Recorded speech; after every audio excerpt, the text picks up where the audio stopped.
India versus New Zealand third ఓడి అయితే అయిపోయింది. New Zealand అయితే సిరీస్ గెలిచింది. అనుకోలే అసలు న్యూజిలాండ్ ఆ స్క్వాడ్తోని వచ్చి ఇండియాలో సిరీస్ గెలుస్తారని. మరి స్క్వాడ్ అనౌన్స్ అయ్యాక న్యూజిలాండ్ ఆ, ఈ సిరీస్ గెలవాలనుకున్నా. కానీ గెలిచిండు వాళ్ళే. మరి థర్డ్ ఓడిలో ఏం జరుగుతుందో వీడియోలో మాట్లాడుకుని ప్రయత్నం చేద్దాం. ముందే ఇండియా అయితే టాస్ గెలిచింది. ఈ సిరీస్లో సెకండ్ టైం ఇండియా టాస్ గెలవడం. మీకు సెకండ్ ఓడేలో ఇండియా టాస్ ఓడిపోయినా మేము టాస్ గెలిస్తే బ్యాటింగ్ చేసే వాళ్ళు అన్నారు. బ్యాటింగ్ వచ్చింది. సో ఇండియాకు అనుకున్న రిజల్ట్స్ వచ్చినాయి. అంటే వాళ్ళు టాస్ పరంగా ఈ ఈ సిరీస్లో మరి బౌలింగ్ ఎంచుకుంది ఇండియా టాస్ గెలిచి. చేంజ్ చేసేమన్నా ఉన్నాయా చేసేయాలనుకుంటే హర్షదీప్ సింగ్ వచ్చిండు ప్రసిద్ధి కృష్ణ ప్లేస్లో. బాగానే అనిపించింది చేంజ్ కూడా. ఇక న్యూజిలాండ్ వాళ్ళు అయితే ఏం చేంజ్ చేయలే. వాళ్ళు సేమ్ టీంతో వెళ్ళిండు లాస్ట్ ఓడే మ్యాచ్తోని. మీకు మ్యాచ్ ఫస్ట్ ఓవర్లోనే హెన్రీ నికోలస్ అవుట్ అయ్యాడు. ఆ బాలు ఇప్పుడు లీవ్ లాస్ట్ సెకండ్లో లీవ్ చేద్దాం అనుకున్నాడు. ఎడ్జ్ తీసుకొని స్టంప్స్. ఇక ఆ తర్వాత మళ్ళీ నెక్స్ట్ ఓవర్లోనే హర్షిత్ రాణా ఫస్ట్ బాల్కే డెవన్ కాన్వే అవుట్. డెవన్ కాన్వేని హర్షిత్ రాణా ఈ సిరీస్లో థర్డ్ టైం అవుట్ చేయడం. తను అవుట్ చేసిండు.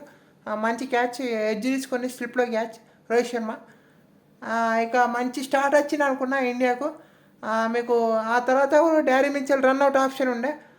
అక్కడ రన్అట్ అయితే అనిపించింది డ్యారీ మిచెల్ మ్యాచ్ అయిపోయాక. ఇక మన అక్కడే అవుట్ అయితే బాగుండు డ్యారీ మిచెల్.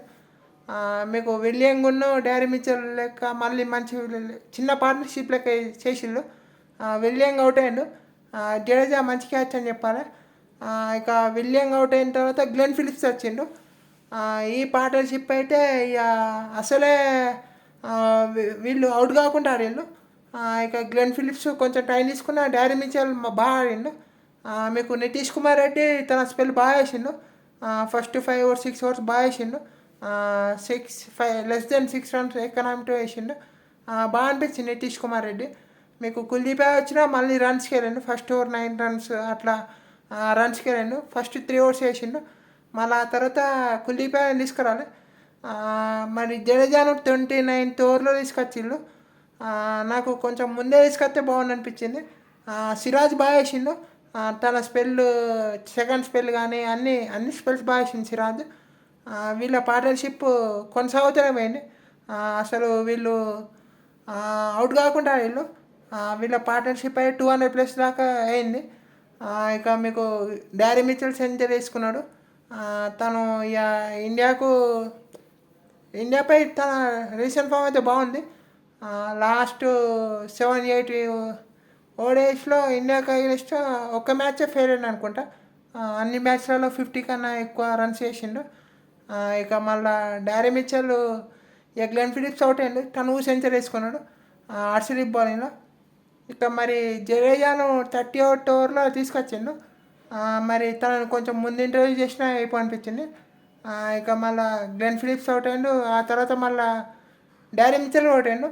ఓకే ఎక్కడైనా రిస్ట్రిక్ట్ చేస్తారు అనుకుంటే మీకు లాస్ట్లో క్రిస్టియన్ క్లార్క్ వచ్చి 5 balls 11 runs, లాస్ట్ ఓవర్లో బ్రేస్వెల్ 10 runs స్కోర్ చేయడంతో మీకు 337 runs వచ్చినాయి న్యూజిలాండ్కు. మరి చిన్న బౌండరీస్ ఇండియా ఏమైనా స్కోర్ చేస్తారా అనుకుంటే స్కోర్ చేసే గెలిచే అవకాశాలు ఉన్నాయి అనుకున్నా. మంచి స్టార్ట్ వస్తే కనుక. పిచ్లో ఏంటంటే గ్లెన్ ఫిలిప్స్ కొంచెం టైం తీసుకున్నాడు. మీకు 37 balls 21 అట్లుండే గ్లెన్ ఫిలిప్స్. తన సెంచరీ 80 balls కంప్లీట్ చేసుకున్నాడు. సో మీకు కొంచెం టైం తీసుకుంటే బ్యాటింగ్ కొంచెం ఈజీ ఉన్నది. మరి ఇండియా వాళ్ళు మంచి స్టార్ట్ లెక్క వచ్చింది అనిపిస్తా అంటే గిల్లు కూడా కొన్ని షాట్స్ ఆడిండు మంచిగా. మీకు రోహిత్ శర్మ అవుట్ అయ్యిండు. Rohit Sharma Jack floors ball out అయ్యిండు. మరి తన బ్యాట్ నుంచి అయితే ఈ సిరీస్లో మంచి స్టార్ట్ లెక్క వచ్చినా కానీ పెద్ద నాక్స్ అయితే కన్వర్ట్ చేయలేకపోయాడు. మరి తను నెక్స్ట్ సిరీస్లో బాగా ఆడాలని కోరుకున్నాం. మంచిగా కంబ్యాక్ చేయాలని కోరుకున్నాం. ఇక ఆ తర్వాత మీకు ఇక 1 విరాట్ కోహ్లీ వచ్చిండు. విరాట్ కోహ్లీ ఒక ఎండ్ని హోల్డ్ చేసిండని చెప్పాలి. తను చేయబట్టే మ్యాచ్ అంత డెప్త్గా వెళ్ళింది.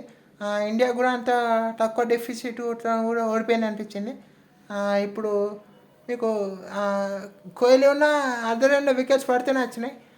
మీకు గిల్ అవుట్ అయ్యిండు. గిల్లు గిల్ అవుట్ అయిన తర్వాత మీకు శ్రేయస్ అయ్యర్ కూడా అవుట్ అయ్యిండు. కేఎల్ రాహుల్ కేఎల్ రాహుల్ కూడా స్పిన్నర్ లునాక్స్ బాల్ అవుట్ అయ్యిండు. చెక్ చేయబోయిండు షాట్. శ్రేయస్ అయ్యర్ కూడా షార్ట్ బాల్ పుల్ ఆడబోయి అవుట్ అయ్యిండు.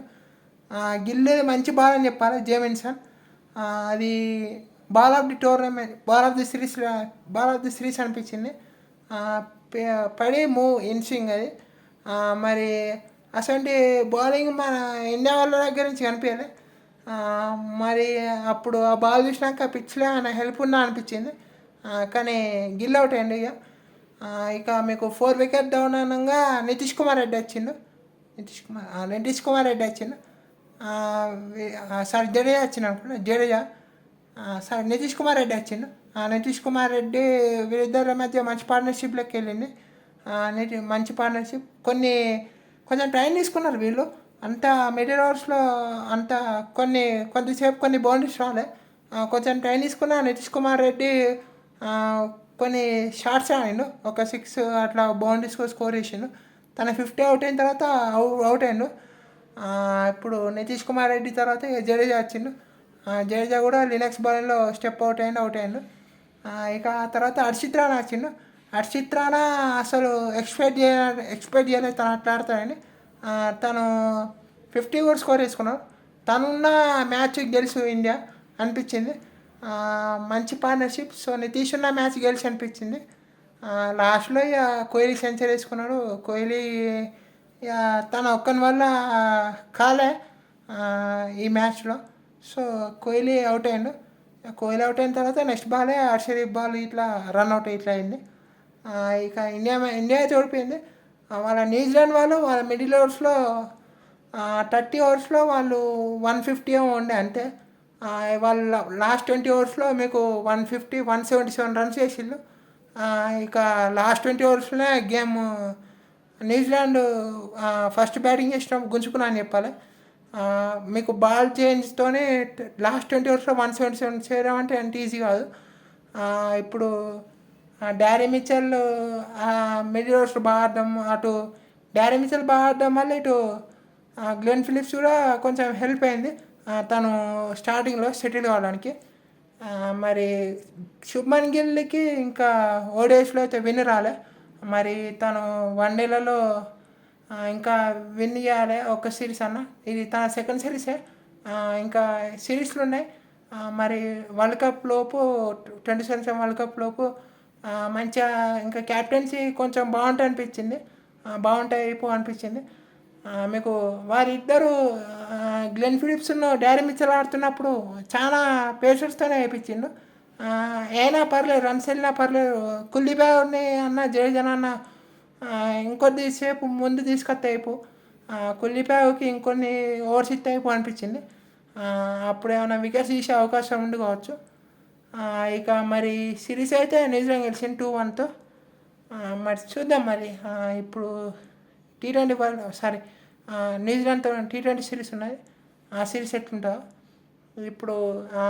ఇప్పుడు బూమ్రా వస్తే మరి హర్షదీప్ ప్లేస్లో వస్తాడో చూడాలి నెక్స్ట్ వన్డేలకు. సరే ఇక వన్డే గురించి తర్వాత మాట్లాడుకున్నాం. చూద్దాం మరి రేపు ఇక తర్వాత ఏం జరుగుతుందో. ఇప్పుడు ఇక T20 సిరీస్ అయింది. దాని గురించి మాట్లాడుకునే ప్రయత్నం చేద్దాం. మధ్యలో న్యూస్ వస్తే వాటి గురించి మాట్లాడుకున్నాం. మొత్తం మీద అయితే బాగా ఆడిందని చెప్పాలి. డ్యారీ మిచెల్, గ్లెన్ ఫిలిప్స్ వాళ్ళ ఫీల్డింగ్ కూడా బాగుంది. వాళ్ళ ఫీల్డింగ్ వల్ల కూడా చాలా రన్స్ సేవ్ చేసారు వాళ్ళు. అప్పుడు హర్షిత్ రాణా క్యాచ్ కూడా మంచి క్యాచ్ అని చెప్పాలి. అది హెన్రీ నికోలస్ అనుకుంటా పట్టింది. హర్షిత్ రాణా మరి తనున్నా అనిపించింది. సో ఎనీవే మంచి మ్యాచ్ ఇది. కోహ్లీ సెంచరీ ఇండోర్లో మరి మ్యాచ్ అయితే ఓడిపోయింది. సిరీస్ అయితే గెలిచింది. న్యూజిలాండ్ మరి లాస్ట్ టైం టెస్ట్ సిరీస్ గెలిచింది. ఇప్పుడు ఈ వన్డే సిరీస్ గెలిచింది ఇండియాపై ఇండియాలో. చూద్దాం మరి రేపు ఎట్లుంటుందో, అంటే T20 సిరీస్ ఎట్లుంటుందో అని. అంటే వీడియోలో thank you all for watching.